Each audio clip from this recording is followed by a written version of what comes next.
बिस्मिल्लाहिर्रहमानिर्रहीम। नसु एक औरत नुमा आदमी था। बारीक आवाज़, बग़ैर दाढ़ी और नाजुक अंदाज।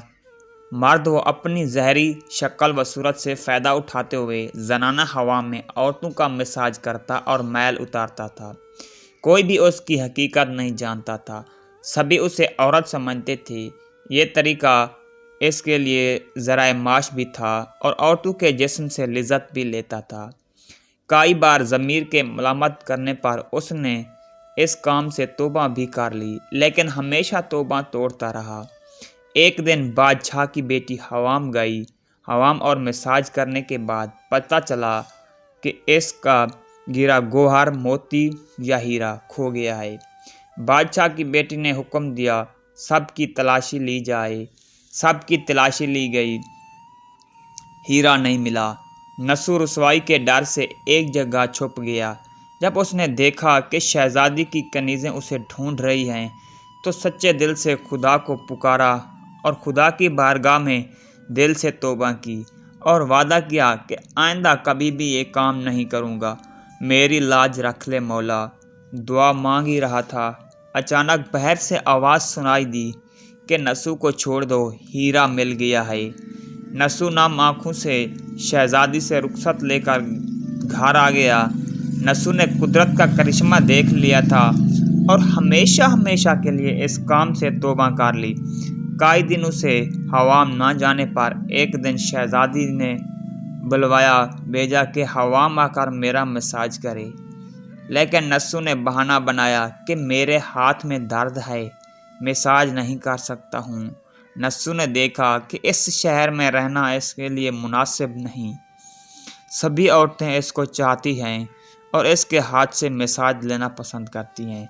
जितना भी गलत तरीके से माल कमाया था, सब गरीबों में बांट दिया और शहर से निकलकर कई मील दूर एक पहाड़ी पर डेरा कर अल्लाह की इबादत में मशगूल हो गया।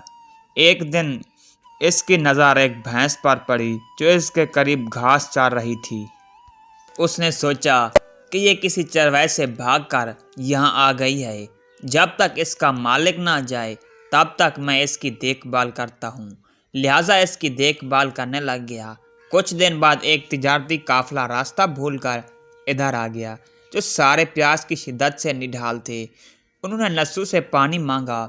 नसु ने सबको भैंस का दूध पिलाया और सबको सैराब कर दिया। काफिले वालों ने नसु से शहर जाने का रास्ता पूछा।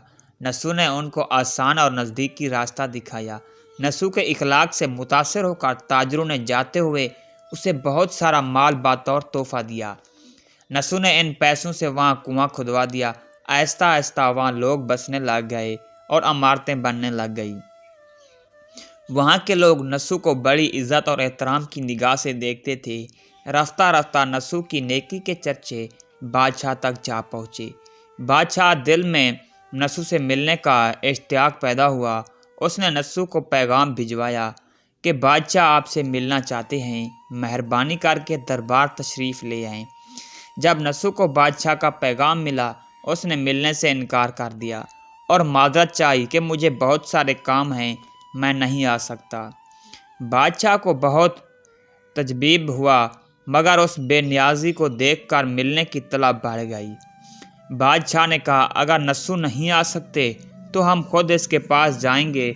जब बादशाह नसु के इलाके में दाखिल हुआ, खुदा की तरफ से मालिक अल मौत को हुक्म हुआ कि बादशाह की रूह कब्ज़ कर ले।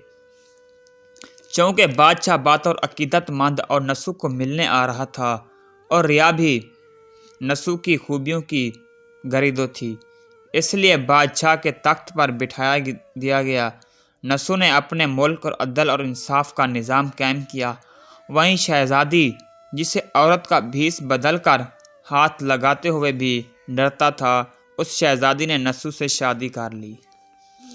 एक दिन नसु दरबार में बैठा लोगों की दादरसी कर रहा था। एक शख्स वारद हुआ और कहने लगा, कुछ साल पहले मेरी भैंस गुम हो गई थी।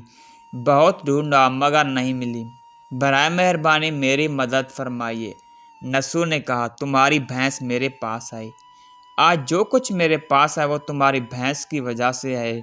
نسو نے حکم دیا اس کے سارے مال اور دولت کا آدھا حصہ بھینس کے مالک کو دے دیا جائے۔ وہ شخص خدا کے حکم سے کہنے لگا، اے نسو جان لو، نہ میں انسان ہوں اور نہ ہی وہ جانور بھینس ہے، بلکہ ہم دو فرشتے تمہارے امتحان کے لیے آئے تھے۔ یہ سارا مال اور دولت تمہارے سچے دل سے توبہ کرنے کا نتیجہ ہے۔ یہ سب کچھ تمہیں مبارک ہو۔ وہ دونوں فرشتے نظروں سے غائب ہو گئے۔ اسی وجہ سے سچے دل سے توبہ کرنے کو توبہ نصوح کہتے ہیں۔ تاریخ کی کتاب میں نسو بنی اسرائیل کے ایک بڑے عابد کی حیثیت سے لکھا گیا ہے۔ نسو رزق کمانے کے لیے اللہ کا ناپسندہ کام کیا کرتا تھا، اور جب وہ اللہ کے خوف کی وجہ سے چھوڑا تو اللہ نے رزق کے اسباب پیدا کیے اور بادشاہ تک عطا کر دی۔ حرام طریقے سے لذت حاصل کرنا چھوڑو تو اللہ نے نکاح میں شہزادی دے دی۔ اللہ تعالیٰ نے سب کو توبہ کرنے اور مگر اس توبہ پر قائم رہنے کی توفیق عطا فرمائے۔ آمین ثم آمین۔